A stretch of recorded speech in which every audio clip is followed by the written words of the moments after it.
కే గాని వీళ్ళకి ప్రజలకు ఎంత సేవ చేశారు అన్నది ఎప్పుడు వీళ్ళకి కొలమానం కాదు. ఎందుకంటే పవన్ కళ్యాణ్ గారు పార్టీ పెట్టిన రోజు నుంచి ఈ రోజు వరకు కూడా ప్రజలకు అండగా నిలబడ్డారు. అప్పుడు పోటీ చేయనప్పుడు కానీ ఇప్పుడు అధికారంలో ఉన్నప్పుడు కూడా ప్రజలకు అండగానే ఉండే పార్టీ జనసేన పార్టీ. మీరు రాజకీయాల్లోకి వచ్చినప్పుడు ప్రజలకు ఎంత అండగా ఉన్నా అన్నది కొలమానం అండి. అంతేగాని ఎవరితో పట్టు పెట్టుకున్నా అన్నది పొత్తులు అన్నవి రాజ్యాంగ విరుద్ధం ఏం కాదు. మీ వైసీపీకి నచ్చట్లేదు పొత్తుల్లో ఉంటే మీ కర్మ ఎవరికి అయిపోతారని మీకు భయం. ఆ భయం అని చెప్పండి. పొత్తులు పెట్టుకుంటే మీకెందుకు, సింగిల్ గా వస్తే మీకెందుకు? ఇంకా సిగ్గుండాలండి అదే మాట పెట్టుకుని మాట్లాడడానికి. ఆపండి, ఇంకా మీరు మారండి.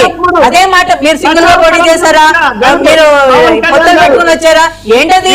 ప్రజలకు ఏం చేస్తున్నారో చేయండి. 151 సీట్లు గెలిచిన తర్వాత మీరు ప్రజలకు ఏం చేశారు? ప్రజలు చీయని 11కు దించేసారు. సిగ్గుపడండి దానికి. ఇంకేమంటారు మీరు ప్రజల గురించి? అలాగే ప్రసాద్ గారు ఇందాక అడిగిన క్వశ్చన్ కూడా సమాధానం చెప్తాను. ఏదైతే సోషల్ మీడియా బిల్ అన్నది పవన్ కళ్యాణ్ గారు ఒక ఆలోచన, అది కేబినెట్ యొక్క సమ్మతం తీసుకున్న తర్వాతనే అది బిల్ గా పాస్ అవుతుంది. ఎందుకంటే పవన్ కళ్యాణ్ గారు ఒక పంచాయతీరాజ్ మినిస్టర్ గాను ఆయన ఒక్కళ్ళు కూర్చుని చేసే నిర్ణయం ఏం కాదు. ఆయన యొక్క ఆలోచన తెలియజేశారు. దానికి మిగిలిన పెద్దలు, ముఖ్యమంత్రి గారు, మిగిలిన మంత్రివర్గం అంతా ఆమోదం తెలిపిన తర్వాతే అది రావాలి. ఎందుకంటే దీని వల్ల మహిళలు బాధపడుతున్నారండి. అటు వైసీపీ కానీ, జనసేన కానీ, టీడీపీ కానీ ఎవరికి కూడా ఇటువంటి బాధ కలగకూడదు, సోషల్ మీడియా అబ్యూజ్ వల్ల బాధపడకూడదు అని ఒక మంచి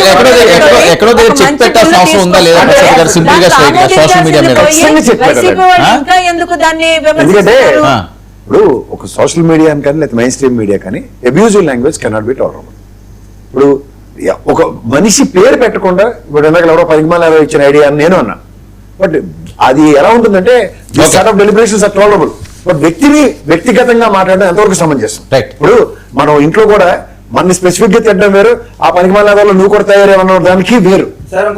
నేను ఒకటే మాట చెప్పాను, సోషల్ మీడియా ఎంత బాధపడుతున్నారు జగన్ తీసుకున్న మావిగా నిర్ణయానికి. ఇవాళ కేఎస్ ప్రసాద్ గారు వారి పతనాన్ని చూసి బాధపడుతుంది. ఎందుకంటే గతంలో కొంత వాళ్ళకి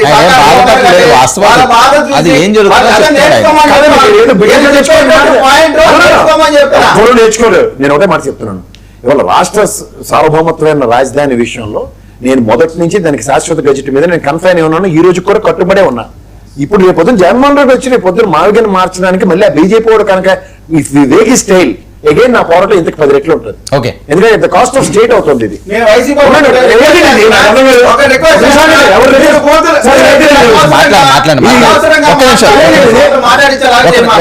వచ్చి మొత్తం అందరి కడిపడిపోతే ఎలాగా? ఇప్పుడు నేను ఒకటే మాట చెప్తాను, ఇవాళ సోషల్ మీడియాకి సంబంధించిన విషయంలో అందరికీ నేను మళ్ళీ భయంకరంగా విన్నపం చేస్తున్నాను. ఎందుకంటే భయంకరంగా ఎందుకు వాడానంటే భయంకరమైన కాన్సిక్వెన్సెస్ ఎదుర్కోవాల్సి వస్తుంది. ఇవాళ బోరగడ్డ అనిలు ఎలా ఉన్నాడు చూడండి, నడవలేని స్థితి. పోసాని కృష్ణమురళి ఏమైంది? ఎన్ని స్టేషన్లు తిరిగాడు? లాస్ట్కి ఎక్కడ ఉన్నారా? సైలెన్స్ తప్ప ఇంకేం లేదు. ఇవన్నీ మనకి కళ్ళ ముందు కొట్టొచ్చినట్టు కనబడుతున్నప్పుడు భావ ప్రకటన స్వేచ్ఛని వినియోగించుకోండి, దుర్వినియోగపరచుకోకండి. రెండోది, నేను మావిగన్ విషయంలో ఇవాళ మళ్ళీ చెప్తున్నాను, ప్రజాస్వామ్యంలో ప్రజల్ని గాలికి వదిలేసి అమరావతికి 40,000 కోట్లు అప్పులు తీసుకొచ్చి ఈ పెనుభారం రేపు జగన్మోహన్ రెడ్డి గారు కూడా విజయవాడలో భవనం కడతాను సచివాలయం అన్నాడు అనుకోండి, ఎవరు పడతాడు ఇవన్నీ? అట్ ద కాస్ట్ ఆఫ్ 5 సంవత్సరాలు ఒక్కొక్క భవనాలు కోరికలు తెచ్చుకోవడాక ఇప్పుడు నారాయణ కళల సోదం సిఐడి అను అండ్ అమరావతిను ఆయన కళ్ళ ఫుల్ఫిల్ చేయడానికి మనం వస్తున్నాం 47 కోట్లు.